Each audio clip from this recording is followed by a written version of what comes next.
After all I've seen. Hi everybody, welcome back.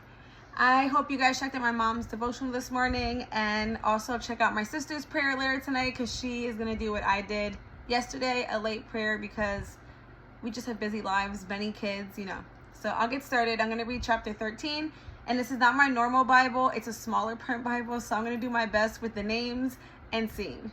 Okay. Chapter 13 of 1 Samuel for my Bible says Saul fights the Philistines. It gives you like a little gist of what it is. Saul lived for 1 year and then became king. And when he had reigned for 2 years over Israel, Saul chose 3,000 men of Israel. 2,000 were with Saul in Michmash and the hill country of Bethel, and 1,000 were with Jonathan in Gibeah of Benjamin. The rest of the people he sent home, every man to his tent. Jonathan defeated the garrison of the Philistines that was at Gibeah, and the Philistines heard of it. And Saul blew the trumpet throughout all the land, saying, "Let the Hebrews hear." And all Israel heard it, and said that Saul had defeated the garrisons of the Philistines, and also that Israel had become a stench to the Philistines. And the people were called out to join Saul at Gilgal. And the Philistines mustered to fight with Israel, 30,000 chariots and 6,000 horsemen and troops, like the sand on the seashore in multitudes. They came up and encamped in Michmash. To the east, Beth Aven. When the men of Israel saw that they were in trouble, for the people were hard pressed, the people hid themselves in caves and in holes and in rocks, and in tombs and in cisterns. And some Hebrews crossed the fords of the Jordan to the land of Gad and Gilead. Saul was still at Gilgal, and all the people followed him trembling. Saul's unlawful sacrifice. He waited 7 days, the time appointed by Samuel. But Samuel did not come to Gilgal, and the people were scattering from him. So Saul said, "Bring the burnt offering here to me, and the peace offerings." And he offered the burnt offering. As soon as he had finished offering the burnt offering, behold, Samuel came. And Saul went out to meet him and greet him. Samuel said, "What have you done?"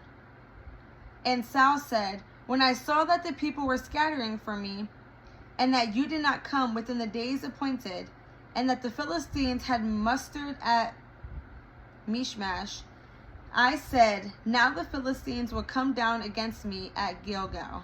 And I have not sought the favor of the Lord. So I forced myself and offered the burnt offering."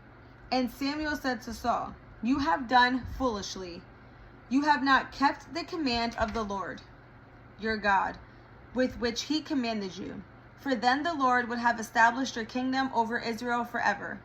But now your kingdom shall not continue. The Lord has sought out a man after his own heart, and the Lord has commanded him to be prince over his people, because you have not kept what the Lord commanded you." And Samuel arose and went up from Gilgal. The rest of the people went up after Saul to meet the army. They went up from Gilgal to Gibeah of Benjamin. And Saul numbered the people who were present with him, about 600 men. And Saul and Jonathan his son, and the people who were present with them, stayed in Gibeah of Benjamin. But the Philistines encamped at Michmash. And raiders came out of the camp of the Philistines in 3 companies. One company turned toward Ophrah to the land of Shual. Another company turned toward Beth-horon, and another company turned toward the border that looks down on the valley of Simbeam, toward the wilderness. Now there was no blacksmith to be found throughout all of the land of Israel. For the Philistines said, "Let the Hebrews make themselves swords or spears." But every one of the Israelites went down to the Philistines to sharpen his plowshare, his mattock, his axe, or his sickle. And the charge was 2/3 of a shekel for the plowshares and for the mattocks, and 1/3 of a shekel for sharpening the axes and for setting the gouds. So on the day of the battle there was neither sword nor spear found in the hand of any of the people with Saul and Jonathan. But Saul and Jonathan his son had them. and the garrison of the Philistines went out to pass Michmash. So that was the reading of Samuel 13. I will be back in a few for my afterthoughts.